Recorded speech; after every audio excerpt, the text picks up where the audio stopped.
मैंने कहा कट हो जाएगा उसमें तो ठीक है। कटिंग करा लो त्रिकोणीय ज्यामिति, 3 डायमेंशनल ज्योमेट्री। ठीक हो गया। ठीक है, नया चैप्टर 3।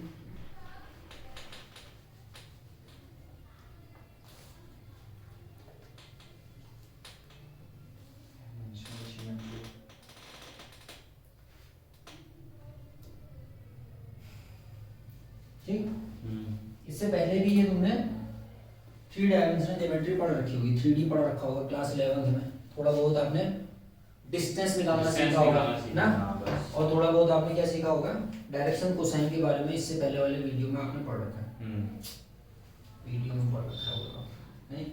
ठीक है, तो कोई भी 3D होता है तो 3D में क्या होते हैं, 3 एक्सिस होती हैं, ये तो आपको पता ही है ना।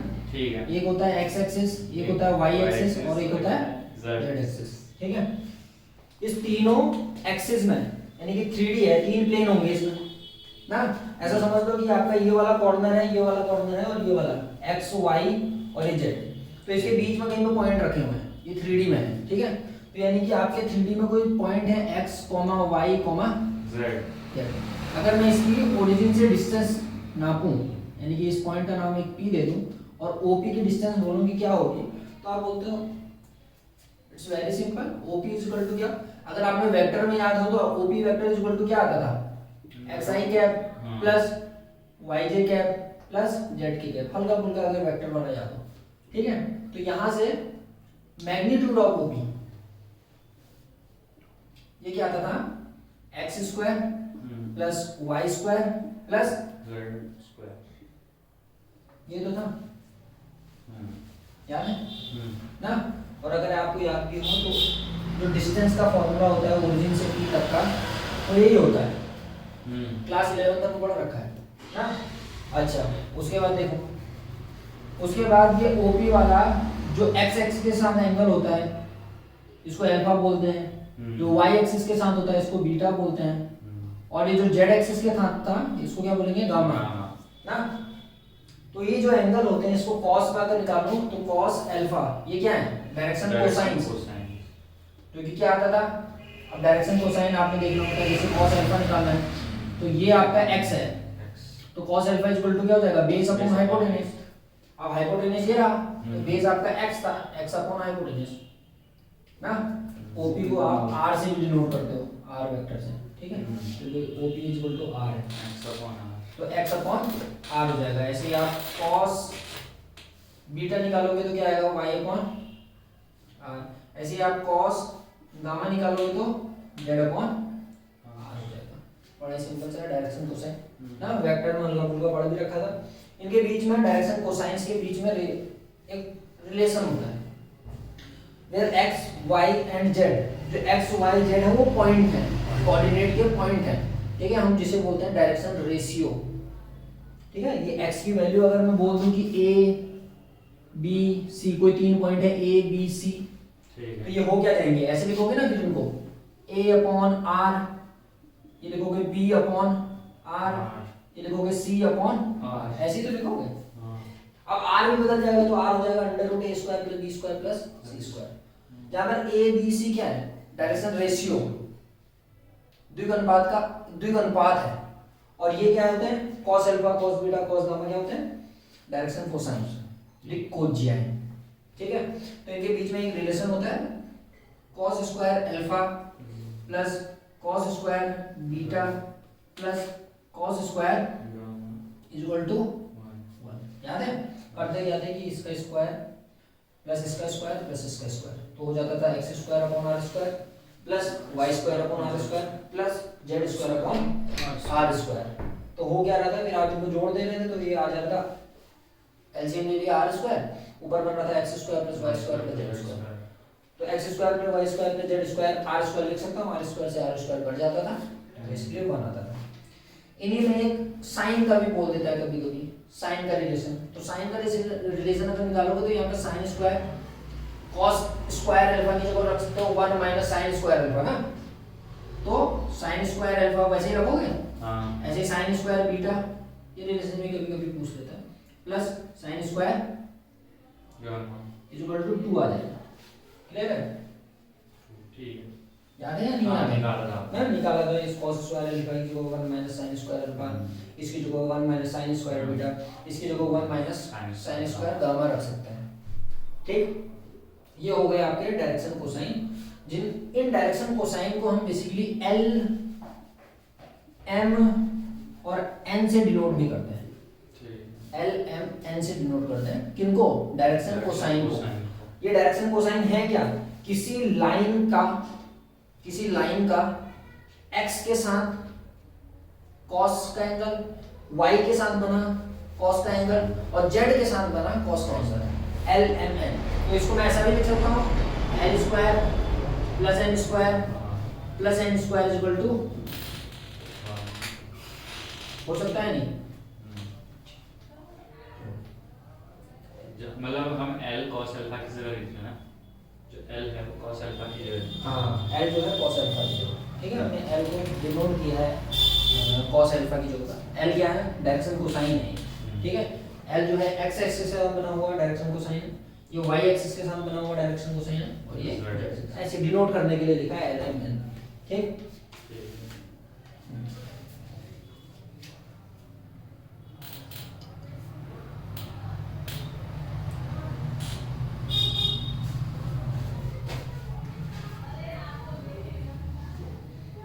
ठीक ठीक है। अब ये तुम्हारे जो डायरेक्शन कोसाइन होते हैं और जो डायरेक्शन रेशियो है, याद रखना ये डायरेक्शन रेशियो है, डायरेक्शन रेशियो BC। ठीक है, और ये जो L M N निकाले ये क्या है? डायरेक्शन रेशियो DR, और ये डायरेक्शन कोसाइन। ठीक है, तो डायरेक्शन कोसाइन और डायरेक्शन रेशियो में एक रिलेशन होता है। क्या होता है कि ये डायरेक्शन कोसाइन और डायरेक्शन रेशियो आपस में एक दूसरे के साथ प्रोपोर्शनल होते हैं, समानुपाती होते हैं। यानी कि L प्रोपोर्शनल होगा A के, M प्रोपोर्शनल होगा B के, और N प्रोपोर्शनल होगा C के। ऐसा प्रोपोर्शनलिटी होता है इनमें। ठीक है, यानी इन प्रोपोर्शनलिटी का साइन हटेगा, कुछ कांस्टेंट आएगा। ठीक है, ये सब एक दूसरे के साथ प्रोपोर्शनल होते हैं। यानी कि ऐसा लिख सकता हूँ L upon A equal M upon B equal N upon C equal constant, कुछ कांस्टेंट होगा, पता नहीं क्या होगा। ठीक है, यानी कि ये है डायरेक्शन कोसाइन, ये तुम्हारा डायरेक्शन रेशियो। तो डायरेक्शन कोसाइन और डायरेक्शन रेशियो का जो अनुपात आता है वो एक नियतांक आता है, कुछ कांस्टेंट आता है सभी के लिए, वही आएगा। ठीक है, अब इस k की वैल्यू निकालते हैं क्या होता है। ठीक, तो L आप जानते हो क्या होगा? L को तो आप जानते हो ना, L क्या है? A upon R। देखो इसकी वैल्यू रख के देखते हैं, तो A अपॉन R रखोगे। अगर L अपॉन A की जगह पर अगर आप वैल्यू निकालते हो तो L की जगह पर क्या रखोगे? A upon R। सही है, L की जगह पर, और अपॉन से A है ही, ये 1 1 कट जाएगा तो 1 अपॉन R बनेगा ना। ठीक है, तो यानी कि ये 1 अपॉन R, ऐसे ही M अपॉन B का निकालोगे तो 1 अपॉन R, ऐसे ही N अपॉन C का निकालोगे तो 1 अपॉन R। तो ये क्या हो जाएगा? 1 अपॉन R। अरे इसको सॉल्व करने पर 1 अपॉन R आएगा ना, यानी कि k की वैल्यू क्या है? k की वैल्यू है 1 अपॉन R। फिर R क्या था? जहां R क्या है? R equal to under root A square plus B square plus C square, है ना? इजी सा ABC नंबर है ना, ABC नंबर्स हैं, डायरेक्शन रेशियो है, डायरेक्शन रेशियोज, इस रेशियो द्विक अनुपात। ठीक है, ये रहे। ठीक है, हैं? तो k की वैल्यू ये हो गई। यहाँ से आप L की वैल्यू निकाल सकते हो, तो L इक्वल टू क्या हो जाएगा? A K। ऐसे ही आपके पास M इक्वल टू क्या हो जाएगा? B K। ऐसे ही आपके पास N इक्वल टू क्या हो जाएगा? C K। अब K होता है 1 अपॉन R। ठीक है, जैसे आप यहाँ पर फर्दर इसको आगे सॉल्व करोगे तो L इक्वल टू क्या हो जाएगा? A। K की वैल्यू 1 अपॉन R, यानी कि ये 1 upon under root A square plus B square plus C square. ऐसे M की वैल्यू निकालोगे तो B अपॉन, भैया, हाँ अच्छा ठीक है, सही है, हाँ, अंडर रूट क्या हो जाएगा? Under root A square plus B square plus C square. नहीं है, नहीं है, आ गया। अरे K की वैल्यू क्या है? 1 अपॉन R है ना। हाँ, R की वैल्यू होगी। ठीक है, ऐसे ही N की वैल्यू निकालोगे तो क्या हो जाएगा? C upon under root A square plus B square plus C square. अच्छा देखना यहाँ से भी अगर निकालना चाहो ना तो ये आता है x upon under root x square plus y square plus z square. बात तो वही है, वही तो आ रहा है। इसीलिए मैं बोल रहा था कि डायरेक्शन रेशियो और डायरेक्शन कोसाइन के बीच में जो रेशियो होता है वो कांस्टेंट होता है। ये एक दूसरे के समानुपाती होते हैं, प्रोपोर्शनल होते हैं। अच्छा वही कांस्टेंट है वो 1/r। हाँ अच्छा आप समझ गए, वही है वो क्या under root A square plus B square plus C square. ठीक है, अब आपने इससे पहले वो वाला भी पढ़ रखा होगा, 2 पॉइंट दे रखे हैं, उसके उन 2 पॉइंट के बीच का एक पॉइंट निकालना है, मिड पॉइंट का formula x1 plus x2 plus x3 upon 3, ऐसे मिड पॉइंट निकालना तो आता ही होगा ना। और ऐसे ही आपके पास किसी स्पेशल रेशियो में दे रखा होगा 2:3 यानी कि m रेशियो n वाला, तो आपको x y z निकालना आता है, कोऑर्डिनेट निकालने आते हैं नहीं आते हैं? हाँ ना, रेशियो वाला भी तो आता ही होगा, सब 11th में पढ़ा था।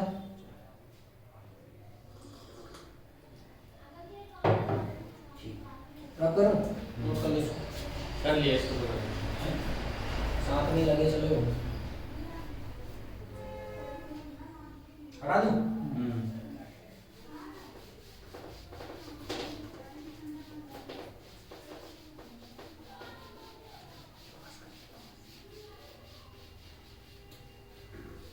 क्या रखा है कि वाईफाई लगाई रखा है ना, सोचा वीडियो बना क्या आज तो पैसा जा रहा है उससे भी। मंथली कितना पड़ता है इसका? किससे? वाईफाई का 1000 रुपये। ठीक है, ठीक है। ये आज ही गुस्सा हो रखा है, बहुत ज़्यादा साफ कर दिया है तो साफ भी नहीं हो रहा, थोड़ा घिस गया होगा,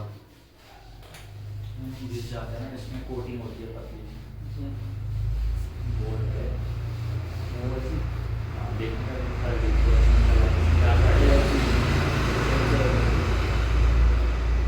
ठीक आया। तो हमें बेसिकली क्या है, डायरेक्शन कोसाइन और डायरेक्शन रेशियो के बीच में एक रिलेशन आया। ठीक है, क्या आया था, डायरेक्शन कोसाइन यानी L upon A equal M upon B equal n upon C equal K। यहाँ पर आपको K पता है, K क्या था 1/r।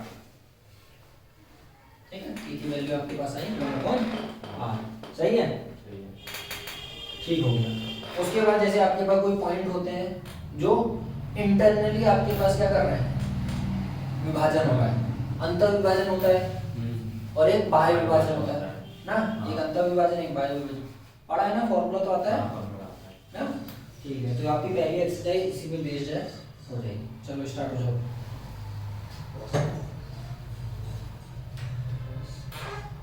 अरे चलने दो, गाड़ियाँ चल रही हैं अभी, वो सब भी आ रहा होगा, वो तो हो रही होगी। आपने लैपटॉप भेज दिया ना अपना, ना उससे वो कर लोगे नॉइस कैंसिल पीछे। लैपटॉप बेचा नहीं है, अच्छा लैपटॉप गुस्से का शिकार हो गया। ये आया लैपटॉप का स्क्रीन।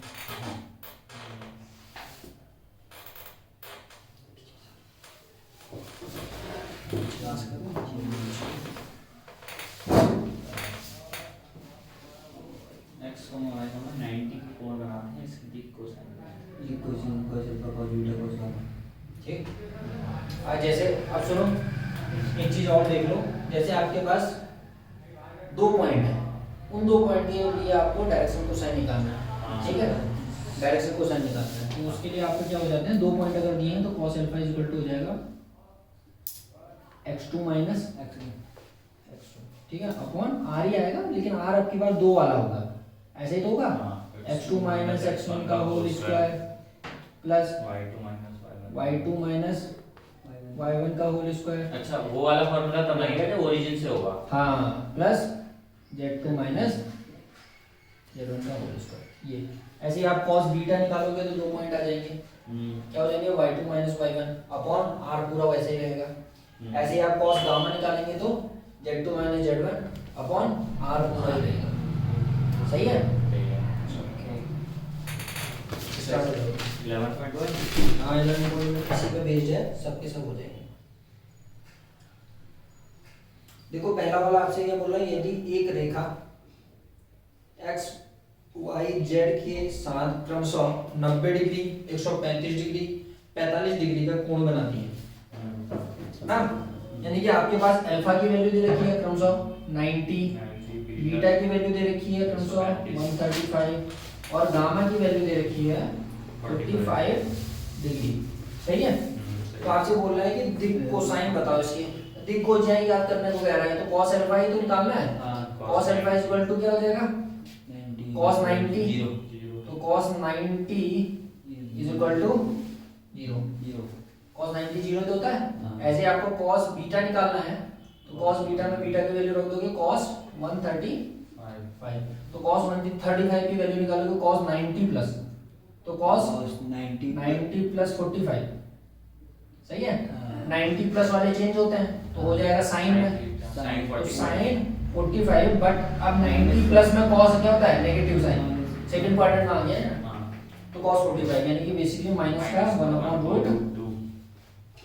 ऐसे ही आप cos गामा निकालोगे तो cos गामा तो सीधे सीधे आ जाएगा cos 45 जो कि आ जाएगा प्लस का 1/2। ठीक है, ये आपकी दिक हो जाएगी। बस इतना ही करना है।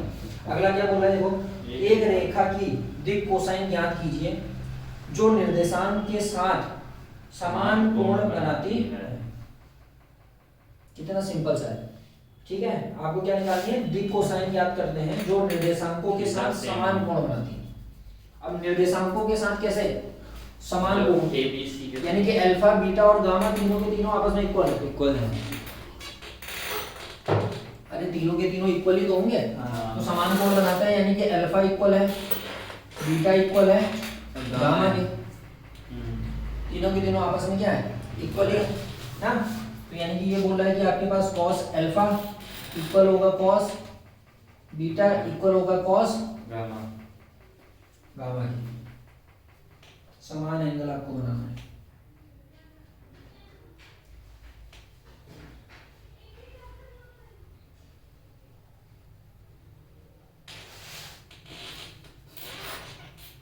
ठीक, तो cos alpha cos beta cos gamma तीनों के तीनों आपस में कैसे एंगल बनाना चाहिए, समान बनाना चाहिए।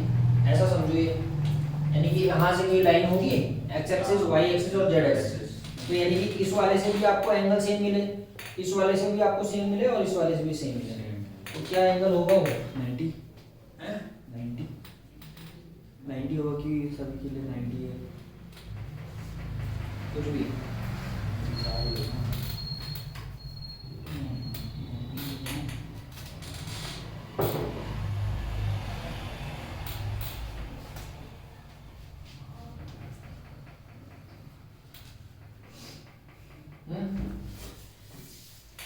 निकालेंगे कैसे। अब समान एंगल बनाना है, तो समान एंगल होगा ये वाला ना, तो 45 का एंगल, मतलब ये तो ऐसे सोच के बता रहे ना आप, ऐसे प्रूफ 45 का एंगल होगा या नहीं होगा। अच्छा ये देखो, ये आपका x एक्सिस, ये y एक्सिस, ये y और ये z, जो कि ऐसे कुछ होगा। हाँ ठीक है। अब इसके साथ आपने cos alpha cos beta cos gamma ऐसे पॉइंट आपने निकालने हैं। एक रेखा की दिक कोसाइन ज्ञात करना है। ठीक है, और निर्देशांकों के साथ समान एंगल बना रही है। ठीक, तो ये हम समान एंगल बना रही है, तो यानी कि ऐसे कोई लाइन रहेगी ना, ये वाले पॉइंट, तो आपको ये वाले पॉइंट निकालने हैं। मान लो कि ये वाले पॉइंट है, मान लिया वो पॉइंट x y और z है। ऐसा करता हूँ,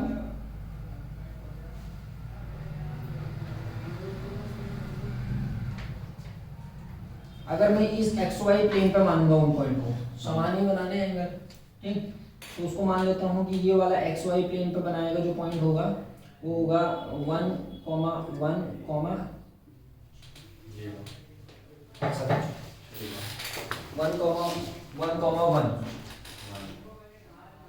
ठीक। तो यहाँ से अगर डायरेक्शन कोसाइन निकाल दोगे इस पॉइंट के लिए तो क्या हो जाएगा, अल्फा बीटा और ये गामा अगर निकालोगे तो क्या हो जाएगा, cos अल्फा इक्वल टू क्या हो जाएगा 1/√3। cos बीटा निकालोगे 1/√3 और cos गामा निकालोगे 1/√3। ये आ रहा है तो 1/√3 45 का कहाँ आता है? 45 नहीं है, 1/√3 होगा, यानी कि cos इनवर्स 1/√3 हाँ ना।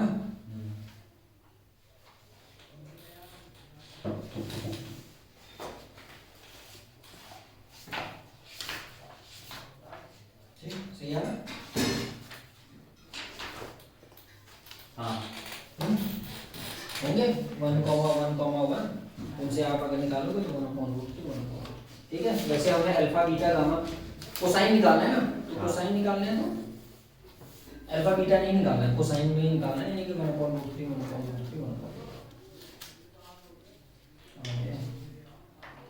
अगला क्वेश्चन पढ़ो। यदि एक रेखा के दिक् अनुपात दिक् अनुपात आपके पास दिए हुए हैं। दिक् अनुपात का मतलब डायरेक्शन रेशियो, एबीसी की वैल्यू है ये। देखो क्वेश्चन पता नहीं, बहुत ही सिंपल सी चीज है ना। आपको पता है cos अल्फा इक्वल टू क्या होता है, a/√a² + b² + c²। 18/- का ना एक बार तो √a² + b² + c² की वैल्यू निकाल दो, फिर तो a b c रखना ऊपर से।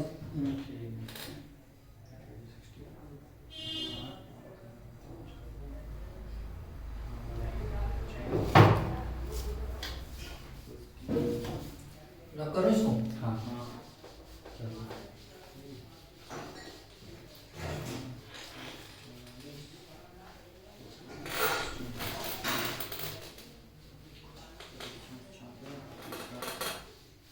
इसमें ज्यादा टिटाट मसा रखा है, नहीं बैठ नहीं पा रहा शांति से, क्यों? उलझन हो रही है, नींद आ रही है, आलसी क्यों सुनो हैं?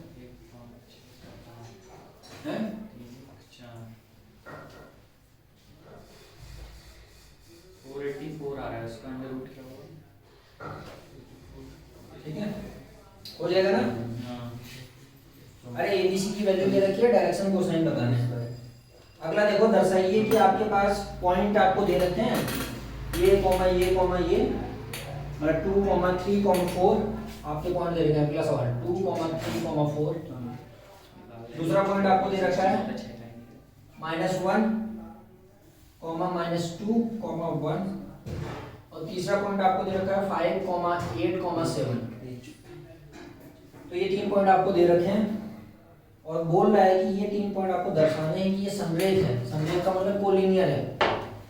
3 पॉइंट आपको दे रखे हैं और आपसे बोल रहा है कि ये कोलिनियर है। तो भाई बहुत सारे तरीके हैं कोलिनियर प्रूव करने के। कोलिनियर प्रूव करने के बतेरे पढ़े हैं बिल्कुल ट्रिक। अभी सॉल्व भी करा हैं, अभी सॉल्व भी तो करा अभी सॉल्व भी करा है हाँ कोलिनियर होंगे। अब सुनो, डायरेक्शन कोसाइन से भी कर सकते हो इसको। इससे डायरेक्शन कोसाइन निकालो cos अल्फा, इससे भी निकालो cos अल्फा, इस वाले पॉइंट से भी निकालो cos अल्फा। अगर तीनों वाले से अल्फा की वैल्यू सेम आ गई तो सोचो वो तीनों के तीनों x वाले पॉइंट एक ही लाइन पर होंगे ना। नहीं आया समझ में? वैसे तो आपको पता है कि डिटरमिनेंट 0 होना चाहिए, एरिया 0 आना चाहिए। फिर उसके बाद आप त्रिभुज वाला फॉर्मूला लगा सकते हो 30, 31, 12 वाला। अगर एरिया 0 होता है तो भी हम बोलते हैं कि समरेखीय है, कोलिनियर है। ये तो तरीके हैं। फिर एक तरीका और है कि आप इसको a point, b point, c point, आप ab वेक्टर, bc वेक्टर निकाल दो और इक्वल लिख दो, उसको ऐड करके ac वेक्टर लगा दो, तब भी आपका क्या होगा, कोलिनियर। अगर आप डायरेक्शन कोसाइन से करना चाहते हैं, सुनना यहाँ पर समझना, अगर मैं डायरेक्शन कोसाइन से करूंगा, ये x एक्सिस होगा, ये आपका y एक्सिस और ये आपका z एक्सिस। अब ये तीनों पॉइंट अगर कोलिनियर होंगे तो इसके साथ जो कोज्या बन रही होगी कोसाइन, उनके एंगल सभी से सेम आ रहे होंगे भाई, क्योंकि तीनों पॉइंट है ना, ऐसा होगा। ये एक पॉइंट ये होगा तो इसके साथ अगर ये अल्फा क्रिएट हो रहा होगा तो दूसरा वाला जो पॉइंट होगा उसके साथ भी अल्फा क्रिएट होना चाहिए, तीसरा वाला भी अल्फा क्रिएट होना चाहिए, क्योंकि संरेखीय है ना। आया नहीं? अगर संरेखीय होंगे तो एंगल तो सेम ही क्रिएट होगा। तो अगर मैं यहाँ से इस पॉइंट के लिए cos अल्फा निकालूं, क्योंकि मैंने डायरेक्शन कोसाइन पढ़ा है इसलिए मैं डायरेक्शन कोसाइन से समझा रहा हूँ। नहीं तो और भी तरीके हैं, ठीक है, वहाँ पर एग्जाम में लिख के नहीं आता कि आपको इससे बताना है, इससे बताना है, इससे बताना है, ठीक है। यहाँ पर डायरेक्शन कोसाइन से हम कर रहे हैं, तो कॉस अल्फा क्या आ जाएगा, देखो पहले वाले पॉइंट के लिए 2 अपॉन इनका रूट, तब जाएगा 2 का स्क्वायर 4 9 16, ठीक है, 10 24 ये हो जाएगा 25 25 2 अपॉन रूट। अगर इस पॉइंट से आप cos अल्फा निकालोगे तो cos अल्फा क्या हो जाएगा, अंडर रूट -1 हो जाएगा ना, हाँ क्या हो जाएगा, अंडर रूट 1 ये आपका 4, ठीक है। ऐसे ही यहाँ से cos अल्फा निकालोगे 5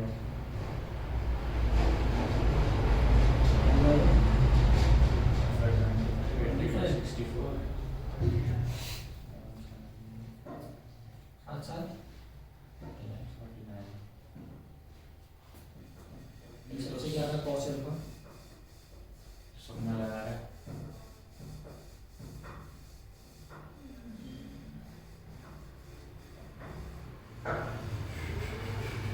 गलती हो गई।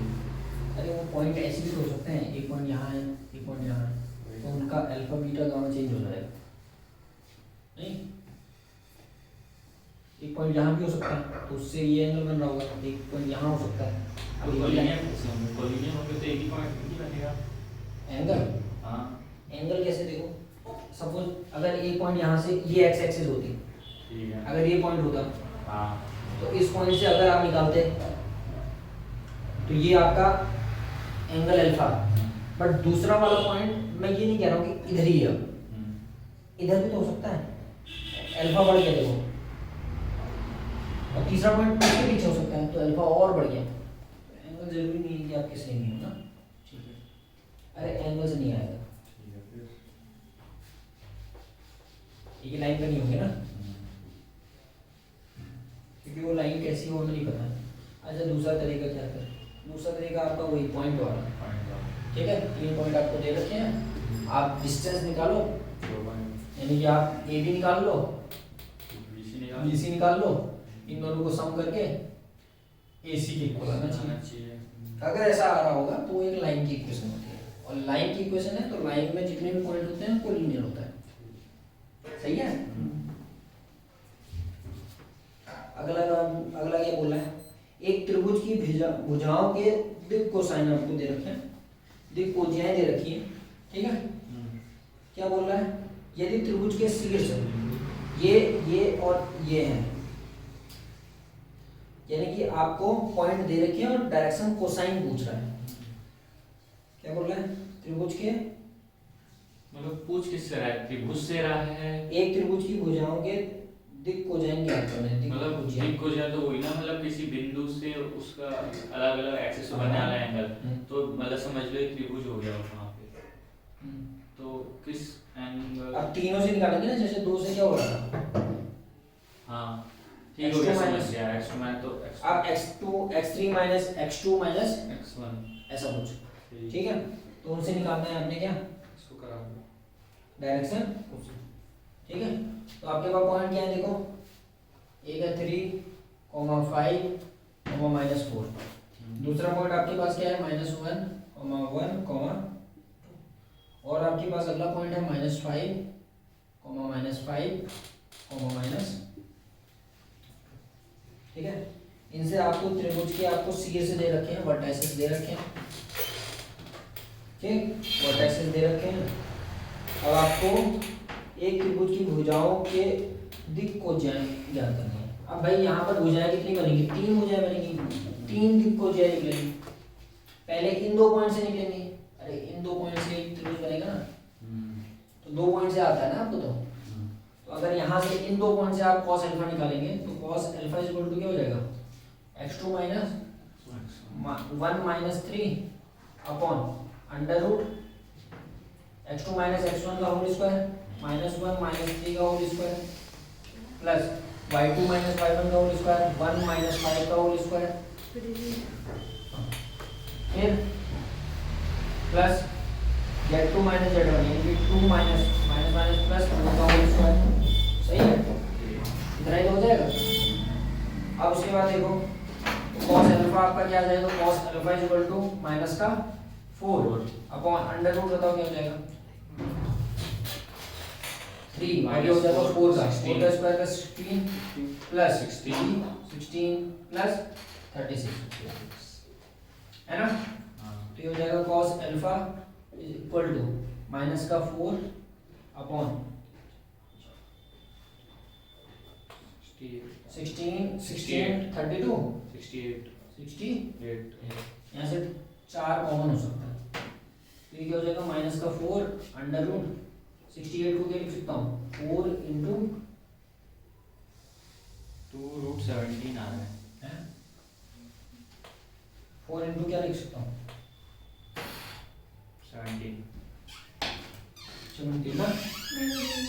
अब यहाँ से 2 बाहर आ जाएगा रूट से, क्या आ जाएगा माइनस का 4 अपॉन 2 रूट 17 कट जाएगा, तो क्या आ जाएगा माइनस का 2 अपॉन रूट 17। ऐसे आप cos अल्फा निकल आया, cos बीटा निकाल लोगे, cos गामा निकालोगे, बीटा इससे निकालोगे।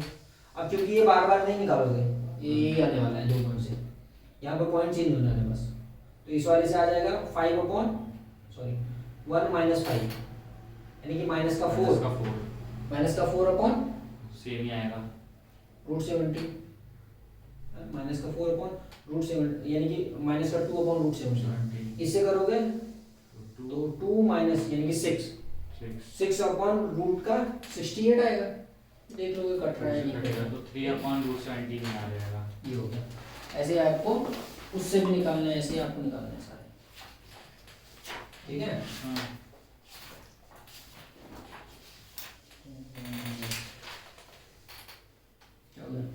ठीक है, फिर उससे ठीक है, सबसे निकल आएंगे ऐसे, ठीक है, इजी है बहुत, ठीक है। तो ये एक्सरसाइज हो गई, एक्सरसाइज आप करके आना, ठीक।